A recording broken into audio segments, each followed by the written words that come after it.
So hello everyone, it's good to see you back again and I hope you guys are doing absolutely fine.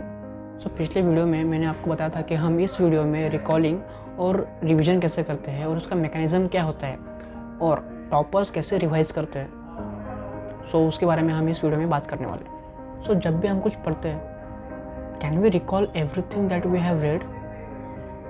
We can only recall 10 to 20% of it when we read anything.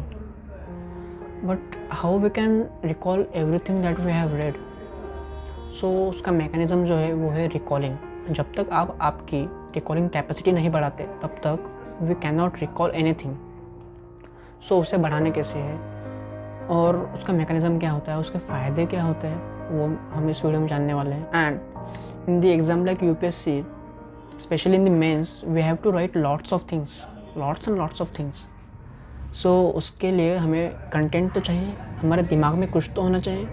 अगर हम सिर्फ पढ़ते रहेंगे और recall नहीं करेंगे, recalling, so basically first thing मैं आपको बताना चाहूँगा, recalling is for retention, recalling is for writing anything, because in exams like UPSC we have to write lots and lots of things, right? So for that writing we have to recall what we have read, right? And अगर यहाँ पे कुछ नहीं होगा तो paper पे भी कुछ नहीं आएगा। सो उससे पहले हम जानेंगे कि what is the difference between revision and recalling. So revision is that, meaning तो उसके नाम में ही है, रिवीजन। री मीन्स फिर से एंड विजन मीन्स उसको अपने आंखों के नीचे से निकालना। Most of the students mix those two concepts, they mix revision with the recalling, they do recalling and they say that I am revising everything. So revision means simply जो भी हम दिन में पढ़ते हैं उसे रात में एक बार फिर से सारी पढ़ाई होने के बाद देखना with in short period of time sorry, उसे हम रिविजन कहते हैं। नाउ कमिंग टू रिकॉलिंग, जो भी हम दिन में पढ़ते हैं वो हमें दिन के एंड में याद है क्या नहीं, वो देखने के लिए हम रिकॉलिंग करते हैं। रिकॉलिंग मीन्स सिर्फ याद करना नहीं, जो हमने दिन में किया है वो सिर्फ याद करना नहीं, उसे एक पेपर पर लिखना भी होता है। Because in the final examination like UPSC, specially in the mains, we have to write what is in your head, right? और वो जो कंटेंट माइंड में है वो पेपर पे कैसे उतरेगा? जब उसे आदत लगेगी। आदत किस बात की? रिकॉलिंग की। सो इन शॉर्ट, रिकॉलिंग मीन्स जो हमने पढ़ा है उसे याद करना और उसे पेपर पे लिखना। अब इसके बाद मैं आपको ऑन पेपर बताऊंगा कि कैसे स्ट्रैटेजी होनी चाहिए रिकॉलिंग की और रिवीजन की, ताकि हम मंथ में 3 बार रिवाइज कर सके। और सिंपली अगर किसी चीज़ को हम 3 बार रिवाइज करते हैं तो वो परमानेंटली अपने दिमाग में छप जाती है। To crack any competitive examination 3 things are important. 1, studying that topic, 2, revising that topic, and 3rd and the most important is recalling that topic. Because final examination में तो वही करना है, चाहे वो यूपीएससी के प्री हो, मेंस हो या कोई भी एग्जामिनेशन हो। हमें सोचना तो है, हमें रिकॉल तो करना है। सो क्यों ना हम अपने माइंड को वैसी आदत लगाए कि हमें फाइनल एग्जामिनेशन में कुछ परेशानी ना हो, right? So let's do this. So now coming to paper, 3 things, you know, 3 things are important. First, studying the topic, second is revising, and third is recalling. So सबसे पहले आपको क्या करना है, कोई भी टॉपिक लेना है, उसे पहले पढ़ना है, उसकी स्टडी होने के बाद और उसके क्वेश्चन सॉल्व करना है।